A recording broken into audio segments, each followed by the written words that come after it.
శ్రీగణేశాయ నమః. శ్రీ సరస్వత్యై నమః. శ్రీపాదవల్లభ నరసింహ సరస్వతి.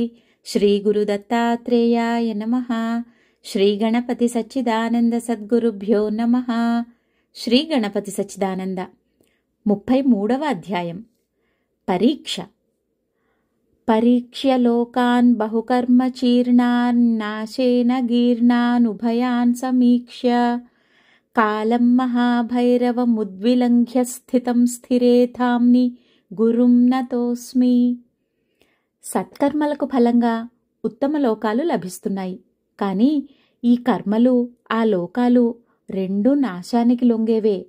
శ్రీ గురుదేవులు ఇది గమనించి మహాభయంకరమైన కాలాన్ని అంటే మృత్యువును అతిక్రమించి చలనం లేని స్థానంలో నెలకొని ఉన్నారు. అట్టివారికి నమస్కరిస్తున్నాను. జన్మదినోత్సవాలు. ఆశ్రమంలో జన్మదినోత్సవాలంటే దీపావళి పండగలాగా ఉత్సాహంగా ఉంటాయి.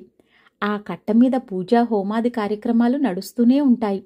కానీ వచ్చిన ప్రజలకు సగం దృష్టి స్వామీజీ అనూహితంగా ప్రవేశపెట్టే సాంస్కృతిక కార్యక్రమాల మీదే ఉంటుంది.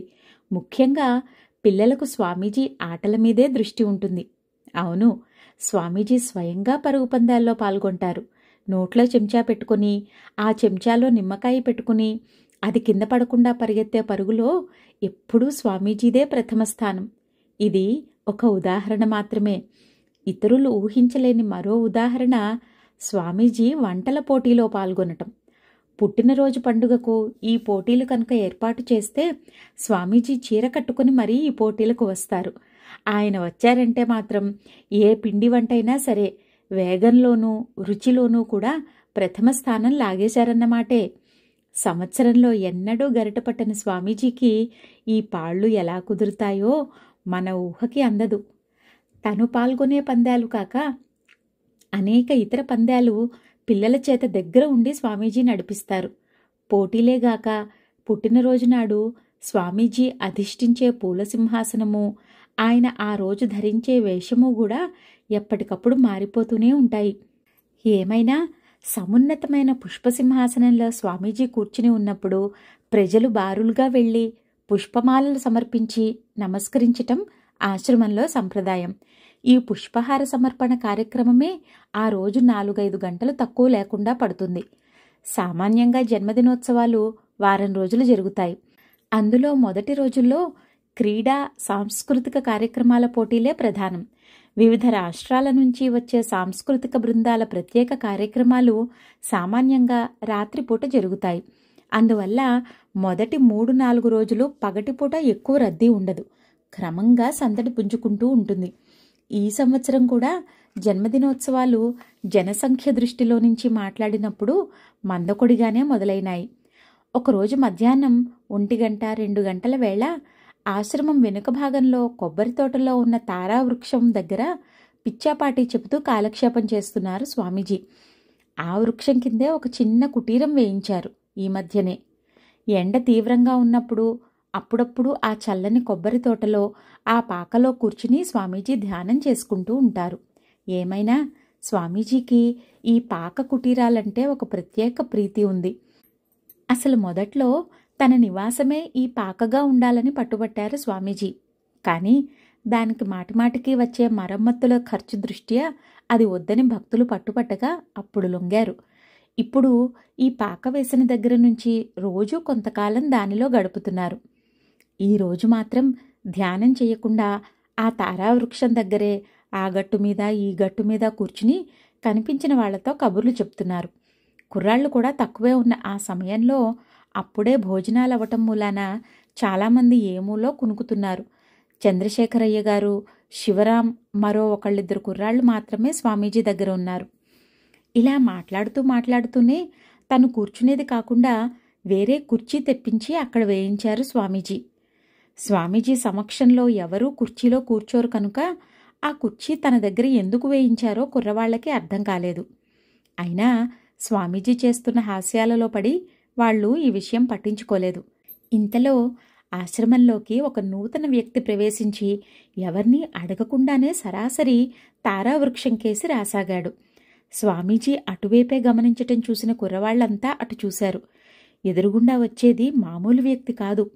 అతను కొండరాజో, సినిమాలలో కనిపించే మాంత్రికుడో, లేక ఈ ఇద్దరినీ చెరిసగం కలబోసినవాడో అన్నట్టుగా ఉన్నాడు. కాలభైరవ యోగి. నడినెత్తిన నల్ల జుట్టుముడి, ముఖాన అర్ధచంద్రరేఖ, మెడలోనూ దండలకు ఏవేవో పూసల పేరులు, చేతిలో అర్ధచంద్రాకృతి గల మంత్రదండం, పొట్టిగా ఉన్న ముతక నారబట్టలు, చంకలో పులితోలు ఆసనం, చేతిలో కమండలం, దర్పం ఉట్టిపడుతున్న నడకగల ఈ ఆకారం అచ్చంగా ఏదో ఫ్యాన్సీ డ్రెస్ కాంపిటీషన్ కోసం వచ్చిన వేషగాడనే అనిపించింది మొదట్లో. కానీ ఆ వ్యక్తి దగ్గర పడుతున్న కొద్దీ, ఆ కళ్లల్లో భగభగా మెరుస్తున్న కాంతిజ్వాలలు కనిపిస్తున్న కొద్దీ అతనంటే హాస్యం పోయి అకారణంగానే భయం పుడుతోంది. ఆ వచ్చిన వ్యక్తిలో మహత్తు ఏమో గాని కూర్చున్న స్వామీజీ కూడా లేచి నుంచున్నారు.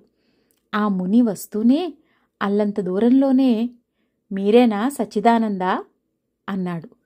ఆ కంఠంలో ఒక మహాసైన్యాధ్యక్షుడికి ఉండదగ్గ హుందాతనము, కరుకుతనము ఉన్నాయి. అవునన్నట్లు తల పంకించి ఊరుకున్నారు స్వామీజీ. ఏదో చెప్పబోయారు కుర్రవాళ్లు. స్వామీజీ కళ్ళు వాళ్లను ఆజ్ఞలో పెట్టి పక్కకు నిలబెట్టినాయి. వచ్చిన ముని ఈ జరిగే నేత్ర సంభాషణను గమనిస్తూనే ఉన్నాడు. కుర్రవాళ్లు ఒక పక్కకు తప్పుకుని ఒదిగి నిలబడేసరికి ఆయన ముఖంలో కొంచెం తృప్తి కనిపించింది. సరిగా అదే తరుణంలో ఆ మునిని ఆ కుర్చీలో కూర్చోమని ఆదరంగా చెయ్యి చూపించారు స్వామీజీ. ఆయన మౌనంగా కూర్చున్నాడు. స్వామీజీయే తాను నిలబడి స్వయంగా కుర్చీ ఇచ్చి గౌరవిస్తున్న ఈ వ్యక్తి ఎంత గొప్పవాడై ఉండాలా అని కుర్రవాళ్లు భయభక్తులతో ఒదిగి చూస్తున్నారు. ఆ ముని, స్వామీజీ ఒకరినొకరు తేరిపార చూసుకుంటున్నారు. కానీ క్రమంగా ముని కళ్ళు మరింత ఉగ్రం అవుతూ ఉండగా స్వామీజీ కళ్ళు క్రమక్రమంగా చల్లబడిపోతున్నాయి. ఈ పరిణామాన్ని గమనించి కుర్రవాళ్లు కలతపడుతూ ఉండగా గంభీరంగా వినిపించింది ముని గొంతు. ఏమి సాధన చేశారు మీరు? ఆజ్ఞ ఉట్టిపడుతోంది ఆ గొంతులో. వంశానుగతంగా కొన్ని మంత్రాలున్నాయి. ఆ జపం కొంత చేశాను. చాలా వినయంగా చెబుతున్నారు స్వామీజీ. మంత్రం ఏదైతే ఏమిలే, ఏమి సిద్ధి వచ్చింది? ముని మళ్ళీ అదే స్థాయిలో అడిగాడు. ఏదో నా చుట్టూ చేరిన నలుగురికి 4 మంచి మాటలు చెప్పుకునేటందుకు సరిపోతోంది. స్వామీజీలో వినయం తగ్గలేదు. ఈ తప్పించుకునే మాటలెందుకు? నేనెవర్నో గ్రహించావా? ముని మాటల స్థాయి పెరిగింది. మౌనం. పోనీ నా ఉపాసనేమిటో గ్రహించావా? అవన్నీ నాకెందుకు? చేతకానప్పుడు చేతకాదనటం మంచిది. తాపసులకు లౌక్యపు మాటలు గిట్టవు. ఈ స్థితిలో కొంచెం దూరంలో నుంచున్న చంద్రశేఖరయ్యకు ఏదో తిక్కలాంటిది బయలుదేరి థూ థూ అని ఉమ్మేసుకుంటూ కోపంగా ఏదో వెర్రిగా అరవసాగాడు. వెంటనే స్వామీజీ ఆయనను కేకలేసి దూరంగా పంపేశారు. కుర్రాళ్లను కూడా కొంచెం దూరంలో నుంచోమన్నారు. ఇంతవరకు మౌనంగా గమనిస్తున్న మౌని, ఇవాళ శిష్యుల్ని దూరంగా పంపుకుని పరువు కాపాడుకున్నావు. కాని రేపు వాళ్లకేదో ఆపద దాపురిస్తుంది. అప్పుడెలా కాపాడతావు? అన్నాడు మరింత ఉగ్రంగా. భగవన్నామం చేసుకోమని చెప్తున్నాను. ఆ భగవంతుడే వాళ్లని రక్షిస్తాడు అన్నారు స్వామీజీ. అలా అయితే నువ్వు గురువునని పేరు పెట్టుకోవటం దేనికి? పరిస్థితులు అలా వచ్చేసినాయి. గురువు అంటే వట్టిగా గురువు కాడు. శిష్యులకు రాబోయే భూత భవిష్యత్ వర్తమాన ఆపదలను కనిపెట్టి కాపాడాలి. తెలుసా? కనీసం మేమెవరమో, మా ఉపాసన ఏదో కూడా గ్రహించలేని నీకు గురుత్వం ఎలా కుదురుతుంది? చిత్తం అనటం కాదు. వెంటనే నీ శిష్యులందరినీ పిలిచి, నాకీ గురుత్వానికి అర్హత లేదు, నేను గురువును కాదు, మరో గురువును వెతుక్కోమని స్పష్టంగా చెప్పేయి. ఇంత మోసగాడివై ఇందర్ని మోసం చేస్తూ ఉంటే సహించలేకే కాలభైరవ మహాదేవులు మమ్మల్ని ఇక్కడికి పంపించారు. తెలుస్తోందా? స్వామీ, ఒక చిక్కు ఉన్నది. మీరు చెప్పినట్లే నేను చేసినా ఈ జనం ఎంత వెర్రివారంటే నేనేదో పరీక్ష చేయటానికే అలా అంటున్నాననుకుని నన్నింకా గట్టిగా పట్టుకుంటారే తప్ప వదిలిపోనే పోరు. ఓహో, అంత సమ్మోహంలో పెట్టావన్నమాట. ఒక చిన్న మనవి. ఏమిటది? కాలభైరవ మహాదేవులు పరమ దయాసముద్రులైన తమనెలాగూ ఇక్కడకు పంపించారు. నన్ను ఆశ్రయించుకుని ఉన్న ఈ భక్తులను కలిపి తమరే ఉద్ధరించాలి. నేనేం చెయ్యాలో తమరు నాకు ఉపదేశించండి. ఆ ఉపదేశమే నేను వీరందరికీ చేసి వారందరినీ సన్మార్గంలో పెడతాను. తమరు నన్ను వారిని కూడా తరింపచేసిన వారవుతారు. స్వామీజీ ఈ మాట 2 చేతులు జోడించి ప్రార్థించారు. ఏమి తెలివి! నువ్వు మా దగ్గర నుంచి విద్య దొంగిలించి ఇందరికి మహాగురువుగా చలామణి అవుతావన్నమాట. ఎంత మాట స్వామి! చేతులు జోడించి తమను ప్రార్థిస్తున్నాను గదా. చేతులు జోడించటం చాలదు. నువ్వు మమ్మల్ని గురువుగా స్వీకరించు. అప్పుడు నిన్ను నీ శిష్యులను కూడా మేమే ఉద్ధరిస్తాం. అలాగే. మమ్మల్ని గురువుగా స్వీకరించేటట్లయితే మా పాదాలు కడిగి ఆ నీళ్లు నెత్తిన చల్లుకో. చిత్తం. స్వామీజీ తనే కుటీరంలోకి వెళ్ళి ఒక పెద్ద పళ్ళెం నీళ్ల కూజాబిందా తెచ్చారు. పళ్ళెంలో పాదాలు ఉంచి తనే నీళ్లు పోస్తూ నిశ్చలమైన దృష్టితో ఆ ముని పాదాలనే చూస్తూ 2 చేతులతో ఆ పాదాలను శ్రద్ధగా రుద్ది కడుగుతున్నారు. 1 సెకండ్ అయిందేమో. అబ్బా అని ఒక అరుపు అరిచాడు ముని. అరిచిన ఆ ముని కుర్చీలోనే మెలికలు తిరుగుతున్నాడు. కానీ దాంట్లో నుంచి లేవలేకపోతున్నాడు. ఏమైందో ఏమో. స్వామీజీ మాత్రం ఏకాగ్రంగా శ్రద్ధగా ఆ పాదాలను చక్కగా నిశ్చలంగా కడుగుతూనే ఉన్నారు. అలా కడుగుతున్న కొద్దీ ఆ నీళ్లు కుంకుమ నీళ్లలాగా ఎర్రబడుతున్నాయి. ముని కొద్దిసార్లు అరిచినాక ఇక అరిచే ఓపిక కూడా లేక లోయలో పడ్డ పెద్ద పులిలాగా వగరుస్తూ కుర్చీలోనే వేళ్లాడిపోతున్నాడు. ఆ అరుపులకు దూరాన ఒదిగి ఉన్న కుర్రవాళ్లు ఆదుర్దాగా దగ్గరకు వచ్చారు. వాళ్లకు ఈ సన్నివేశమంతా అనూహ్యంగా ఆశ్చర్యంగా ఉంది. ఎవరికీ ఏమీ చేయటానికి ఏం అనటానికి తోచటం లేదు. కూజాబిందెలో నీళ్లయిపోయేదాకా కాళ్లు కడిగిన స్వామీజీ ఆ పళ్ళెం పక్కకు జరిపి ఆ కాళ్లను తన ఉత్తరీయంతో నెమ్మదిగా భక్తిగా ఒత్తి తుడిచారు. కాళ్లకు తడిగూడా ఆరేసరికి మునికి వగర్చే శక్తి కూడా తగ్గి వేళ్లాడిపోయి స్తబ్దంగా స్వామీజీ వంక చూస్తున్నాడు. అంతా అయినాక ఇక ఉపదేశం చెయ్యండి అంటూ తాపీగా లేచి నిలబడ్డారు స్వామీజీ. మహాప్రభో పాహిమాం పాహిమాం. శక్తి లాగేస్తే లాగేశారు. ప్రాణం ఉంచండి, కనికరించండి అని కన్నీళ్లు కారుస్తూ 2 చేతులు ఎత్తి నమస్కరించబోయి శక్తి చాలక చేతులు వేళ్లాడేశాడు ఆ ముని. ఎందుకలా దైన్యపడతారు? ముందు సర్దుకుని కూర్చోండి. ఓపిక వచ్చాక ఉపదేశం చేద్దురుగాని అన్నారు స్వామీజీ. చచ్చిన పాముని ఇంకా ఎందుకు చంపుతారు? ఇప్పటికీ తమ శక్త్యాకర్షణ వేగం వల్ల బ్రహ్మరంధ్రం మొదలు పాదాంగుష్టం వరకు గల నాడులన్నింటిలోనూ ప్రాణబంధాలు సడలిపోయాయి. వేలకు వేల తేళ్లు, మండ్రగబ్బలు, పాములు ఏకకాలంలో కరిచినంత మరణవేదనను ఇక ఈ దేహం తట్టుకోలేదు. ఈ హంస ఈ గూటిలో నిలవలేదు. మహాప్రభో, అపరాధం మన్నించండి, అవినయం క్షమించండి, అజ్ఞానం సహించండి. మీరే నా గురుమూర్తులు. గురుదేవా, ఈ దీనుడి మీద దయతలచండి. గోడుగోడును గోల చేస్తూ విన్నవించుకుంటూ ప్రార్థిస్తున్న మునికి తనకు క్రమంగా ఓపిక పెరుగుతోందని అర్థమయ్యేసరికి ఒక్క ఉదుటున ఆసనంలో నుంచి లేచి గురుమూర్తి పాహి పాహి, త్రాహి త్రాహి అంటూ స్వామీజీ పాదాల మీద ఠపామని ధ్వని చేస్తూ బోర్లా పడ్డాడు. స్వామీజీ చటుక్కున ఓడుపుగా పక్కకు తప్పుకుని తన పాదాలు మాత్రం ఆయనకు దొరకనీయలేదు.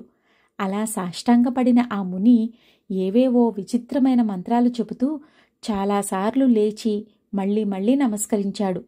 ముని ఉద్వేగం కొంచెం తగ్గేదాకా ఆగి, పళ్ళెంలో ఉన్న నీళ్లు జాగ్రత్తగా తీసుకెళ్లి ఆ చివరి మురుక్కాలవలో పోసి రావాలి. దారిలో చుక్క కూడా పడరాదు అన్నారు కుర్రవాళ్ల వైపు చూస్తూ. ఒక కుర్రవాడు ముందుకొచ్చాడు. స్వామీజీ వాణ్ణి వద్దని చంద్రశేఖరయ్యను పిలిచి ఆ పని ఆయనను చెయ్యమన్నారు. అప్పటికి పూనకం తగ్గి ఉన్న చంద్రశేఖరయ్య నిదానంగా ఆ నీళ్లవంక చూసి వేరే పెద్ద పాత్ర తెచ్చి అందులోకి పోసి ఆ నీళ్లను జాగ్రత్తగా దూరంగా తీసుకువెళ్ళిపోయాడు. ఈలోగా ఒక కుర్రవాడు ఒక చిత్రాసనం తెచ్చి తారావృక్షం కింద వేశాడు. స్వామీజీ దానిమీద కూర్చున్నారు. ముని అలాగే నిలబడి ఉన్నాడు. కూర్చోమని సంజ్ఞ చేశారు స్వామీజీ. 2-3 సార్లు కూర్చోమన్నాక ఆ ముని కూర్చున్నాడు. కొంతసేపు మౌనం అయినాక స్వామీజీయే పెదవి విప్పారు. ఇంతకు ఎందుకు వచ్చారు మీరు? గురుమూర్తి, ఏ మాట మాట్లాడితే ఏమి తప్పు వచ్చి పడుతుందో అని వణుకుగా ఉంది. అయినా తమ ఆజ్ఞ మీరరానిది కనుక నోరు తెరవటానికి సాహసిస్తున్నాను.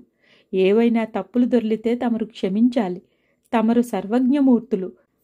తమ దివ్యదృష్టికి నా చరిత్రంతా గోచరమే. ఇక నేనేమని చెప్పేది? నాకు దివ్యదృష్టి ఉందో లేదో పరీక్ష మీకెందుకు? గురుమూర్తి, క్షమస్వాపరాధం, క్షమస్వాపరాధం. పరీక్ష కాదు, ఇంకా ఆ శక్తి ఎక్కడిది? ఆ పొగరెక్కడిది? తమరు చెప్పింది నిజమే. తమరు చెప్పమన్నారు కనుక నోరు మూసుకు చెబుతాను. అది కాదు, నోరు తెరుచుకునే చెబుతాను. అదే వినయంగా చెబుతాను. గురుమూర్తి, మా గురుదేవులు నన్ను మందలించదలిచినప్పుడల్లా ఈ మాటే అనేవారు. నాకు దివ్యదృష్టి ఉందో లేదో పరీక్ష నీకెందుకురా అని. మళ్ళీ ఇన్నాళ్లకు ఇవాళ ఆ మాట తమ నోటంబడి విని ఈ జీవుడు పులకించిపోతున్నాడు. మా గురుదేవులు శరీరధారులై ఉన్నంత కాలమూ నన్ను కనీసం తీర్థాటనమైనా చెయ్యనీయలేదు. ఉత్తమ తాంత్రిక మార్గాలలో శిఖరాగ్రములనదగ్గ ఉపదేశాలను చేసి, నీకు మంత్రసిద్ధి నిమిషాలలో వస్తుందిరా, దేవతలు నీ చేతిలో వశం వదిలే ఉంటారురా అని మెచ్చుకునేవారే తప్ప, ఈ శక్తిని లోక కళ్యాణానికి వినియోగిస్తానంటే నే చెబుతాలే అనేవారు. గురుధిక్కారం వల్ల సమస్త మంత్రశక్తులు రెక్కలొచ్చిన పక్షులులాగా ఎగిరిపోతాయన్న రహస్యం తెలుసు కనుక నేను మంత్రబద్ధుడనైన నాగరాజులాగా అలాగే పడి ఉన్నాను. ఇంతలో ఒక రోజున గురుదేవులు చెప్పా పెట్టకుండా శరీరత్యాగం చేశారు. నేను చెబుతాలే అన్న గురుదేవులు ఏమీ చెప్పకుండానే గతించటం చేత ఏమి చేసేందుకు అధికారం లేక, ఏమీ చెయ్యకుండా ఉండలేక, ఏమి చెయ్యాలో తోచక అలా లోకం చూస్తూ తిరుగుతున్నాను. లోకంలో కనిపిస్తున్న దుఃఖాలను, రోగాలను, మోసాలను, కౌటిల్యాలను, పాపాలను చూస్తూ ఒక్క గురువాజ్ఞ ఉండి ఉంటే వీటన్నింటినీ నేను సవరించగలుగుదునే అని బాధపడుతూ తిరుగుతూ ఉండగా మీ ఆశ్రమం నా కంటబడ్డది. సహజమైన కుతూహలంతో ఈ ఆశ్రమంలో ఉన్న శక్తి ఏమిటా అని నిగిడించి చూడగా మీ ఆశ్రమం చుట్టూతా తిరుగుతున్న బలిష్ఠుడైన బ్రహ్మరాక్షసుణ్ణి చూశాను. పిశాచగణాలను స్వాధీనం చేసుకున్న ఏ యక్షిణీ విద్యాతంత్రంతోనో మీరు జనాకర్షణ చేస్తున్నారని భావించాను. ఆ పైన నా వల్ల ఇక్కడ జరిగిన పనులన్నీ తాత్కాలికోద్రేకంలో జరిగిన పనులే తప్ప ఆలోచించి చేసినవి కావు. గురుదేవుల ఆజ్ఞ దాటలేదు కనుక మంత్రబలానికి దెబ్బలేదనే ధైర్యంతో అలా చేశాను. కానీ తమరు ఈ విధంగా నాడీ కేంద్రాలలో, చక్రస్థానాలలో ఉన్న ప్రాణసారాలను పీల్చివేయగల యోగీశ్వరేశ్వరులని నేను ఊహించలేదు. 100 సంవత్సరాలుగా శ్రమించి ఘోరాతిఘోరమైన ప్రచండ ప్రక్రియల క్లేశాలకు ఓర్చి సంపాదించుకున్న అఖండ మంత్రశక్తి నిధిని నిమిషంలో తమరు పీల్చివేస్తూ ఉంటే సింహం నోట్లో పడ్డ కుందేలు పిల్లలాగా కేవలం అసహాయుణ్ణైపోయాను. గురుమూర్తి, మీ అఖండ యోగశక్తి నాకిప్పుడు తెలిసింది. నా దోషం కూడా నాకు తెలిసింది. పోయిన శక్తి కోసం నేను బాధపడటం లేదు. చేసిన తప్పు కోసం మాత్రమే బాధపడుతున్నాను. ఇక మిమ్ములను నా గురుమూర్తిగా మీ పాదాలంటి వరిస్తున్నాను. ఏ ఉత్తమ సాధన మార్గాన్ని అవలంబించి తమరి అద్వితీయ స్థితి సాధించారో అందులో నన్ను ప్రవేశపెట్టండి. కరుణించండి. కరుణాకర గురుమూర్తి, కరుణించండి. ముని మరోసారి లేచి సాష్టాంగ వందనం చేసి అలాగే ఉండిపోయాడు. లేచి కూర్చోండి అన్నారు స్వామీజీ. లేచి చేతులు జోడించుకుని కూర్చున్నాడు ముని. ప్రశాంత గంభీరమైన మంగళస్వరంతో స్వామీజీ మెల్లిమెల్లిగా మాట్లాడసాగారు. శక్తి ఉడిగినప్పుడు చెప్పబడి మాట్లాడటంలో కష్టం లేదు. మీరు గురుమూర్తి అన్నందువల్ల మాకు వచ్చిపడే ఆనందమేమీ లేదు. మీలాంటి వాళ్ల దగ్గర ఈ శక్తి ఉండటం లోకానికే ప్రమాదం. అందుకే ఈ పని చెయ్యవలసి వచ్చింది. ఇక మీరు వెళ్ళవచ్చు. 33వ అధ్యాయం కొనసాగుతోంది. జయ గురుదత్త.